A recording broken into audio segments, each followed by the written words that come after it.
اللہ صرف تمہیں سننے کے لیے تہجد میں پہلے آسمان پر آتا ہے، جو آپ کو رات کی تنہائیوں میں بھی دیکھتا ہے جب آپ نماز تہجد کے لیے قیام کرتے ہیں۔ رسول اللہ صلی اللہ علیہ وسلم نے فرمایا کہ ہمارا پروردگار بلند اور برکت والا ہے، ہر رات کو اس وقت آسمانی دنیا پر آتا ہے جب رات کا آخری انتہائی حصہ رہ جاتا ہے۔ وہ کہتا ہے کوئی مجھ سے دعا کرنے والا کہ میں اس کی دعا قبول کروں، کوئی مجھ سے مانگنے والا ہے کہ میں اسے دوں، کوئی مجھ سے بخشش طلب کرنے والا ہے کہ میں اس کو بخش دوں۔ اللہ کو بار بار منانے سے، اس کے حضور گڑ گڑانے سے وہ بھی مل جاتا ہے جس کا صرف تصور بھی کبھی ناممکن رہا۔ ممکن ہے کہ اس بار تمہاری دعاؤں پر کن فرما دیا جائے، ممکن ہے کہ اللہ کو تمہارا اپنی جانب بڑھنا اس قدر پسند آ جائے، کیا پتہ وہ تمہاری محبت سے کی گئی کوششیں دیکھ کر تم سے راضی ہو جائے۔ بالکل ممکن ہے کہ تمہاری اشک بار فریادیں اس کی مان جانے کی نوعید لائیں۔ جو اللہ کے لیے صبر کرتے ہیں اللہ بھی اس کے لیے کرم کرتا ہے۔ سنو، انتظار ختم، اب دعاؤں کے قبول ہونے کا وقت آ گیا ہے۔ ہار نہ مانو، دعا کرو، انشاءاللہ اس بار تمہاری سب دعائیں قبول ہوں گی۔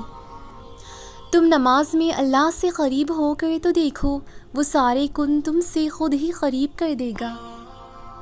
سب سے بہترین صبر وہ ہے جو تم نے اللہ کی رضا حاصل کرنے کے لیے کیا۔ جو اللہ کے لیے صبر کرتا ہے اللہ بھی اس کے لیے کرم کرتا ہے۔ اگر صبر آ گیا ہے تو اب کن بھی ہو جائے گا، اللہ پر یقین رکھو۔ اگر دیر ہو رہی ہے تو اس میں بھی تمہاری ہی تو بھلائی ہے اللہ کی طرف سے۔ اگر اللہ نے آزمائش میں ڈالا ہے تو وہی اس سے باہر بھی نکالے گا۔ کبھی بھی دعا مت چھوڑنا، کیا پتہ اللہ کو تمہاری کون سی دعا پسند آ جائے۔ جب اللہ کی طرف سے کن ہو جاتا ہے تو پھر دنیا کی رکاوٹیں معنی نہیں رکھتی۔ اللہ کو پکارو، بے شک وہی تمہارا سچا مددگار ہے۔ اللہ کے آگے کچھ بھی ناممکن نہیں، تم دعا تو کرو۔ اللہ تمہارے دل کے حال جانتا ہے، بس دعا کرو اور اپنا معاملہ اس پر چھوڑ دو۔ اور اگر تم آزمائے جا رہے ہو تو تمہارے لیے اللہ کی طرف سے اس آزمائش سے زیادہ بڑا اجر ہے۔ دعا تم کرو اور کن وہ کرے گا، انشاءاللہ خیر۔ تم دعا کرو اس یقین کے ساتھ کہ سننے والا رب بہت کریم ہے، امید کا واحد کارساز اللہ ہی تو ہے۔ سنو، دعا تم کرو اور معجزے وہ کرے گا۔ جتنا یقین پکا ہوگا اتنا ہی کن قریب ہوتا جائے گا۔ جو دل اللہ کی رضا کے لیے جھک جائیں، قسمت اس کے لیے کھل جاتی ہے۔ اللہ تمہیں اتنا نوازے گا کہ تم آزمائش کا دکھ بھول جاؤ گے۔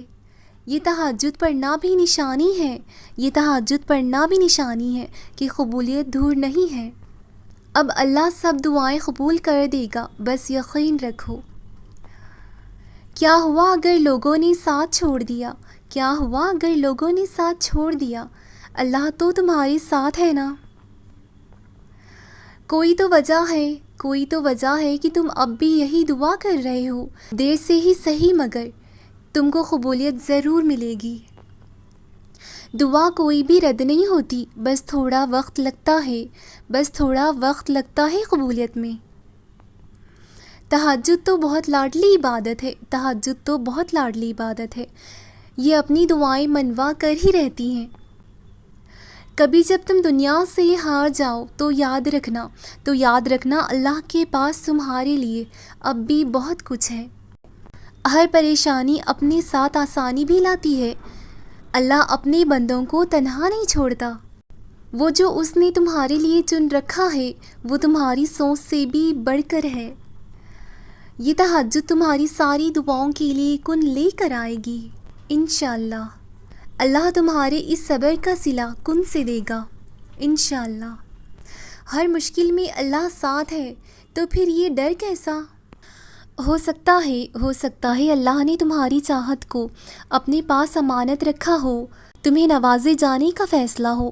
یقین رکھو اس آزمائش کے بعد تمہاری چاہ کو تم تک لایا جائے گا۔ تمہارا یوں امید لگائے رکھنا ہی اللہ کو پسند آ جائے اور کن فیکن سے تمہارا نصیب چمکایا جائے۔ وقت تہجد تڑپ کر مانگی ہوئی دعائیں اللہ کے کن کے لیے تب تک کھڑی رہتی ہیں جب تک دعاؤں کا دروازہ کھل نہیں جاتا، کیونکہ جو خود بلاوا بھیجے وہ انتظار تو کروا سکتا ہے مگر خالی کبھی نہیں لوٹائے گا۔ جن دعاؤں کے بارے میں شیطان سب سے زیادہ ناممکن کے وسوسے دلائے انہیں اور زیادہ یقین سے مانگا کرو، کیونکہ وہی دعائیں سب سے بڑی آزمائش ہوتی ہیں۔ یقین کی آزمائش، اور آزمائش پر پورا اترنے والوں کے لیے اللہ کے یہاں بہترین اجر کا وعدہ ہے۔ اللہ کی مدد تب آتی ہے جب مایوس کن لمحات میں بھی تم دل و دماغ پر وسوسے حاوی نہیں ہونے دیتے اور تم در بند نظر آنے کے باوجود بھی پورے یقین سے اللہ سے رجوع کرتی ہو۔ تب وہ تمہارے لیے ایسے ذریعوں سے مدد بھیجتا ہے جن کے بارے میں تمہاری عقل گمان بھی نہ کر سکتی ہو۔ پھر بگڑتے کام سنورتے ہیں اور دعائیں سن لی جاتی ہیں۔ تمہارا پختہ یقین اللہ سے اپنی بات منوا لیتا ہے۔ اللہ ہر دعا کا جواب دیتا ہے، بس ذریعے مختلف ہوتے ہیں۔ کبھی وہ تمہاری دعا کا جواب کسی انجان انسان کے ذریعے بھیجتا ہے تو کبھی کسی تمہارے اپنے کو ہی ذریعہ بنا کر بھیجتا ہے۔ کبھی وہ تمہارے بے سکون لمحوں میں پرسکون ہواؤں کے ذریعے تمہاری دعا کا جواب بھیجتا ہے تو کبھی کسی ٹھوکر میں لپیٹ کر تمہاری دعاؤں کا جواب دیتا ہے۔ کبھی تمہاری روتی ہوئی آنکھوں کو سجدے میں گرا کر اپنی مصلحت سمجھا کر تمہاری دعاؤں کا جواب دیتا ہے، اور کبھی صبر سے ریزہ ریزہ تمہارے وجود کو تہجد کے سجدوں میں لا کے تمہاری دعا کا جواب دیتا ہے، تو کبھی ہاتھ تھام کر صبر کا صلہ دے کر تمہاری دعا کا جواب دیتا ہے۔ آزمائش کا آنا، روح کا ریزہ ریزہ ہو جانا، یہ تکلیف بلا وجہ نہیں ہے۔ اس حالت میں محسوس کرنا کہ اللہ تمہارے کتنے قریب ہوتا ہے۔ ایک ہی تڑپتی ہوئی پکار پر اس کا نام لینے کے بعد محسوس ہوتا ہے جیسے وہ اپنے بندے کے بہت آس پاس ہے۔ تڑپ وہ دل میں تب ہی پیدا کرتا ہے جب وہ تمہیں یاد کرتا ہے، اور وہ چاہتا ہے کہ تم بھی اسے یاد کرو، اس سے بات کرو اور اپنی ساری پریشانی اس کے در پر چھوڑ آؤ۔ تم تنہا نہیں ہو، تمہارے ساتھ اللہ ہے، اور جس کے ساتھ اللہ ہوتا ہے انہیں وہ کسی کے سہارے نہیں چھوڑتا۔ جانتے ہو آزمائش کب اور کس طرح شروع ہوتی ہے؟ جب اللہ کو اپنے بندے میں بہت چھوٹی سی لیکن کوئی عادت بہت پیاری لگتی ہے، تب وہ چاہتا ہے کہ اپنے بندے کو کسی اچھے مقام پر پہنچا سکے، لیکن پھر وہ یہ بھی جانتا ہے کہ اس کے بندے کے ایسے اعمال نہیں ہیں جو اللہ نے اس کے لیے مقرر کر دیا ہے۔ پھر اللہ تمہیں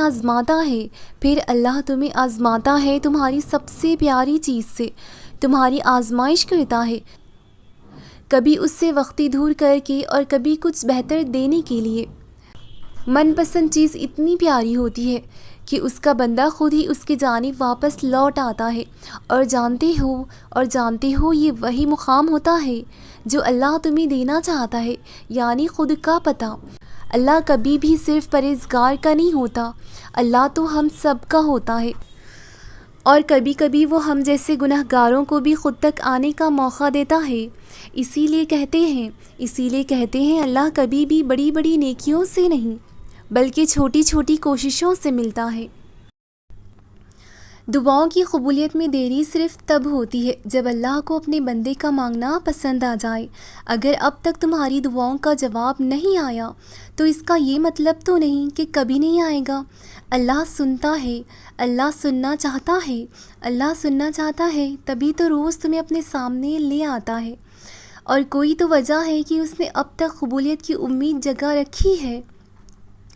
تو پھر یوں وسوسوں میں پڑ گئے ہو، تمہارا کام مانگنا ہے، تمہارا کام مانگنا ہے، صبر و شکر کرنا ہے، یقین رکھنا ہے، باقی کا کام اس کا ہے، اور وہ اپنا کام بہترین وقت پر بہترین طریقے سے مکمل کر دے گا۔